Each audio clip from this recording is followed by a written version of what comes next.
ঘটনা হয়ে গেছে, সংখ্যালঘু সমাজের উপর হাত পড়েছে, তাই অনেকের গা গরম হয়ে গেছে। দিনের পর দিন হিন্দু মহিলারা হয়েছে, মার্ডার হয়েছে, আমাদের কর্মীরা মার্ডার হয়েছে, বাড়ি ভেঙে দেওয়া হয়েছে, কাউকে যেতে দেখিনি।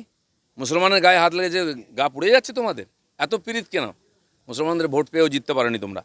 মানুষ ভোট দিয়ে আমাদের জিতিয়েছে, সরকার চলছে। মাননীয় মুখ্যমন্ত্রী যেটা বলেছেন সেটা করেছেন এবং তিনি নিজে দেখতে যাচ্ছেন। মমতা ব্যানার্জি, বুদ্ধদেব বাবু কটা লোকের বাড়িতে গেছিলেন? পীড়িতের বাড়িতে বাঘটুইতে 10 জনকে পুড়িয়ে হত্যা করা হয়েছে জ্যান্ত, তারা সব মুসলমান ছিল। তখন এই মুসলমানগুলো কোথায় ছিল? কেন রাস্তায় নামেনি? হাওড়ায় যে ছেলেটাকে ছাদ থেকে দেওয়া হয়েছিল, মেরে দেওয়া হয়েছিল, কখন মুসলমানটা কথা প্রতিবাদ করেছিল? টিএমসি হলে তোমার বাপ, আর বিজেপি শতবাপ হয়ে গেল। বেশি বাড়াবাড়ি করবেন না। পুলিশের রূপ দেখেছেন তো, পাল্টে গেছে। কাকে কী করে সোজা করতে আমরা জানি। এসব ড্রামা বন্ধ করুন, বিজেপিকে কাজ করতে দিন, সরকার মুখ্যমন্ত্রীর উপর ভরসা করুন, আর আমরা সমস্ত সমাধান করব। শান্তিতে মানুষ থাকার জন্য ভোট দিয়ে পরিবর্তন করেছে। যারা অশান্তি করতে রাস্তায় নামবে তাদের জন্য আমাদের দাওয়াই জানা আছে।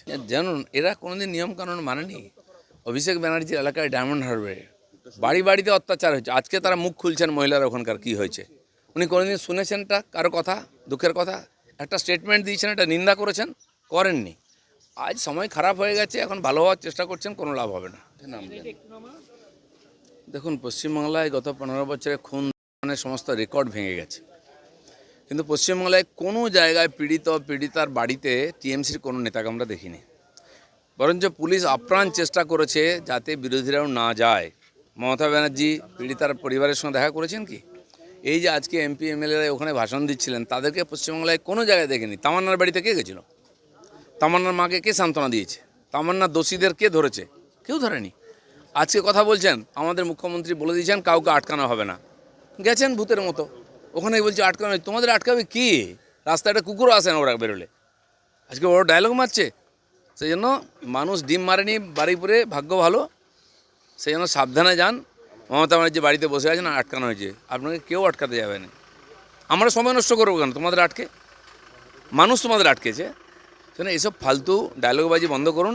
আজকে যে ওয়েস্ট বেঙ্গলকে হেভেন তৈরি করেছেন আপনারা, সারা বিশ্বেতে পশ্চিমবাংলার বদনাম কোন জন্য? কে করেছে এটা?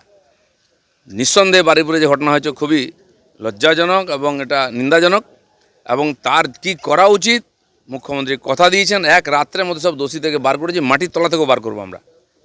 অভ্যাস হয়ে গেছে পুলিশের এবং এখানকার গুন্ডাদের বদমাইশি করা। কি করে বদমাইশি বন্ধ করতে আমরা জানি। যারা এসব করছে তারা দেখে নিক বারুইপুরে যে আমরা যা করেছি, আর এই যারা নেতারা ছবি তুলতে গেছেন তারাও জেনে নিন, এইসব ড্রামা করে কোনো লাভ হবে না।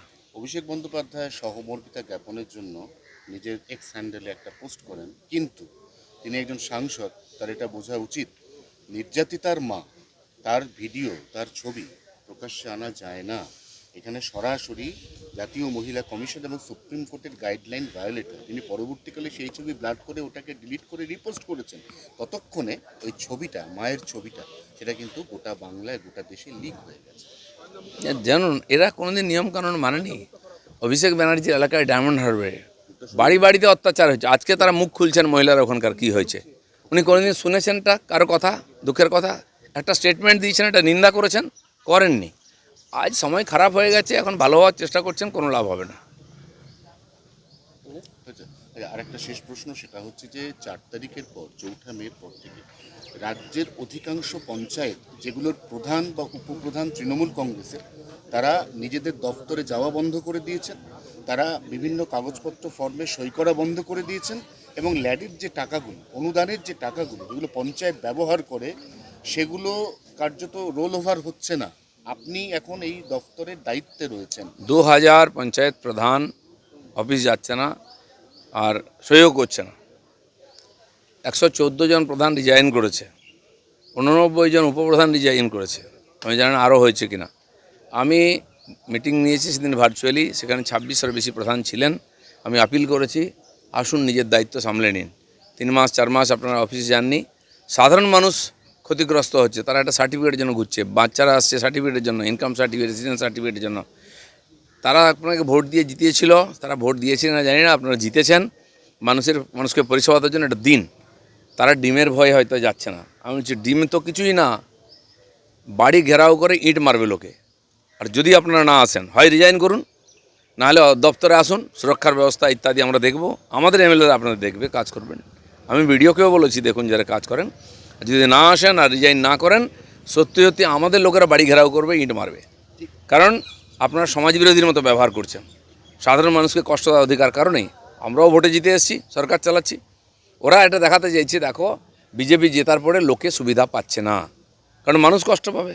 80% পশ্চিমবাংলার এলাকা গ্রামীণ, সেখানে প্রধানদের হাতে আছে। তো টিএমসির প্রধানরা যদি মনে করে তারা পরিষেবা দেবে না, বিজেপির বদনাম হবে, যাব না আমরা। পাবলিকই বাড়ি থেকে টেন্ডেন্সি পিটবে। আমি আপিল করেছি, একটা মাস দেখছি আমরা কতটা কাজ হচ্ছে, কারণ জিরামজির কাজ শুরু হয়েছে, সেখানেও প্রধানদের সই চাই, নাহলে অ্যাকাউন্টে টাকা আসবে না। এ সমস্ত অধিকার দেওয়া হয়েছে পঞ্চায়েতকে, এবং শক্ত আইন আছে, সেখানে সহযোগিতা চাই, নাহলে বাড়ি থেকে ধরে নিয়ে এসে রিজাইন করাবো, নতুন করে আবার ইলেকশন করাবো। ঠিক এই জায়গা থেকে আপনার কাছে আমার প্রশ্ন, কলকাতা পুরসভাতেও এরকম একটা অচলাবস্থা তৈরি হতে চলেছে, যেখানে একাধিক কাউন্সিলর তারা পলাতক, কেউ গ্রেপ্তার, কেউ ভিন রাজ্যে গাঁটাকা দিয়ে আছেন, কেউ পুরসভায় যাচ্ছেন না। সেই জায়গা থেকে স্মিতা পাণ্ডে, তাকে পৌর প্রশাসক নিয়োগ করে সমস্ত কাজকর্ম পরিচালনার বিল পাশ হয়েছে। আপনি ক্যাবিনেট মন্ত্রী, বিধানসভায় আপনি একটি অ্যামেন্ডমেন্ট বিল পাশ করে এই ভিপ জিরামজির যে কাজটা, সেটা পেন্ডিং কাজটা, সেটাকে চালু করে দেওয়ার জন্য আপনিও তো প্রশাসক নিয়োগ করতে পারেন। সব কথা হয়ে গেছে, সব রাস্তা খোলা আছে। মাননীয় মুখ্যমন্ত্রী, মাননীয় মুখ্য সচিব, সবার সঙ্গে আমার আলোচনা হয়েছে।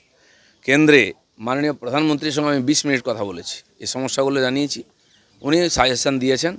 আমাদের যে পঞ্চায়েতের রাজ যে কর্মশালা ছিল 16th ফাইন্যান্স কমিশন নিয়ে, সেখানে আমি মাননীয় পঞ্চায়েত রাজ মন্ত্রী লরণ সিংয়ের সামনে বলেছি, তিনিও বলেছেন, আমাকে সাজেশন দিয়েছেন। সব রাস্তা খোলা আছে, কিন্তু গণতান্ত্রিকভাবে নির্বাচিত প্রতিনিধিকে আমরা সরাতে চাই না।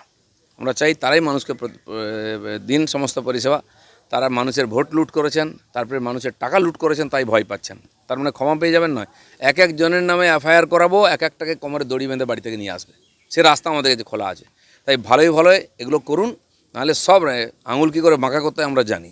যদি এখানকার সরকারকে সরাতে পারি, একটা প্রধান কি বারুইপুরের সূর্যহাটপুর বাজার, সেখানে আজকে মাননীয় মুখ্যমন্ত্রী তিনি যাচ্ছেন, এবং তার থেকেও যেটা বড় কথা, তিনি এরিয়া ডমিনেট করতে যাচ্ছেন। কারণ আমরা ইতিমধ্যেই দেখছি যে সেখানে সাংবাদিকদের মারধর করা হচ্ছে, সেখানে কোনো প্রশাসক তাদেরকে যাতে ঢুকতে না দেওয়া হয়। দেখুন, রাস্তায় গাছের সিপিএম আর গুঁড়ি ফেলে কংগ্রেস, সিপিএমের সময় 45,000 লোক খুন হয়েছিল বাংলায়। আমি মেদিনীপুরের ছেলে, জমি খুঁড়লে হাড়গোড় বেরাতো। সুশান্ত ঘোষ ইত্যাদি তারা বিখ্যাত হয়েছিলেন এই জন্য। সিপিএম টিএমসির আমলে সেই রেকর্ডকে ভেঙে দিয়েছে খুন। তো সেই জন্য আমরা জানি সবার ইতিহাস, বিজেপি জিতে এসছে, আমরা চাইলে হাজার হাজার লোককে ঘরছাড়া করতে পারতাম, ঘরে আঙুল লাগতো, মার হতো, একটা লোকের গায়ে হাত দিতে দিনই। তাই তারা যে ড্রামাটা করছেন সিপিএম আর কংগ্রেস, এটা বন্ধ করুন। হ্যাঁ, এটা ঘটনা হয়ে গেছে, সংখ্যালঘু সমাজের উপর হাত পড়েছে, তাই অনেকের গা গরম হয়ে গেছে। দিনের পর দিন হিন্দু মহিলারা হয়েছেন, মার্ডার হয়েছে, আমাদের কর্মীরা মার্ডার হয়েছে, বাড়ি ভেঙে দেওয়া হয়েছে, কাউকে